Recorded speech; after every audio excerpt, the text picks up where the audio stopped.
Personajes. Recuperando memorias. La idea de este programa es conocer a algunos personajes y los aportes que han dado o qué cosas nos han eh, iluminado en las áreas de ciencias, economía, educación, etcétera, etcétera. La idea es, pues, conocer otros personajes o los mismos que tal vez ya conocemos, pero desde otro punto de vista, desde aquel punto de vista del cual no hemos tal vez estudiado. Entonces, vamos a iniciar con las áreas de ciencias económicas, que es un área que generalmente la vemos pues mal. Examinamos la economía y no nos damos cuenta de que hay ciertos principios que no podemos pasar sobre ellos y que a los santos, a esos principios que tal vez nosotros estamos pasando por alto, ellos también lo pasaron en algún momento por alto y no les funcionó. Entonces, ¿por qué los padres o los misioneros o los sacerdotes o teólogos o quien fuera eh, se puso a examinar la economía? ¿Por qué era importante para ellos examinar economía si se supone que son religiosos y lo más importante es, eh, pues, ayudar a las personas a salvarse? Y aquí viene la razón. Para poder eh, ayudar a las personas, ellos necesitaban decir, mire, esto es pecado. ¿Por qué es pecado? Esto no es pecado, esto es justo, esto es parte de la misericordia, etcétera, etcétera. Y para eso necesitaban, pues, tener claro cómo funcionaban ciertas cosas y cómo funcionaba esto. Entonces, ¿por qué esto es pecado? Porque esto es un robo. ¿Por qué? Y entonces hay que examinar en las Sagradas Escrituras, pues, todas estas ideas y principios.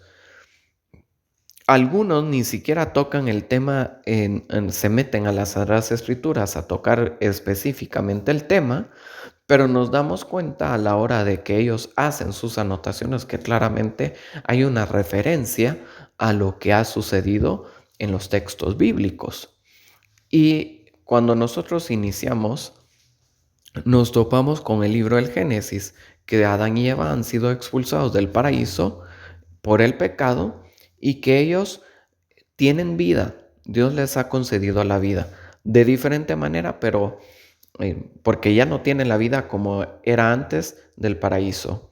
Tienen libertad, porque si no tienen libertad, ¿cómo pueden amar a Dios, rechazar el pecado y buscar la gracia?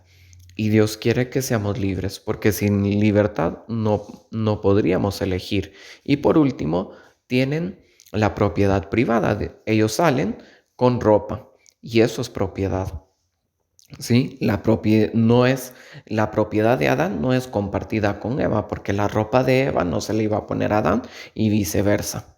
Entonces, y de ahí vamos a encontrarnos otros textos bíblicos, algunos que se topan con estas ideas, pero principalmente cuando sale Adán y Eva del paraíso tenemos estos tres principios: vida, libertad y propiedad. Y en ese sentido, pues también va a ir funcionando algunas ideas que proponen los teólogos. Y también nos vamos a topar con otras ideas de las Sagradas Escrituras que en realidad, eh, por muy santos que hayan sido los personajes los cuales estuvieron involucrados, no funcionan. Y entonces van a decir los teólogos, ¿y saben por qué no funcionan? Porque aunque este personaje sea santo, todos somos pecadores. Y el pecado siempre nos va a tender a, a cambiar y a hacer un desorden en nuestra vida. Entonces necesitamos dejar a un lado las utopías, las cosas que no van a funcionar, porque sabemos que no funciona, y trabajar con lo que realmente deberíamos de hacer, de realizar. Entonces, el punto al final de esto es que todos estos han avanzado en ese estudio precisamente para poder ayudar a las personas a mostrarles por qué estas acciones serán buenas o malas y en base a eso poder orientarlos a una vida en gracia.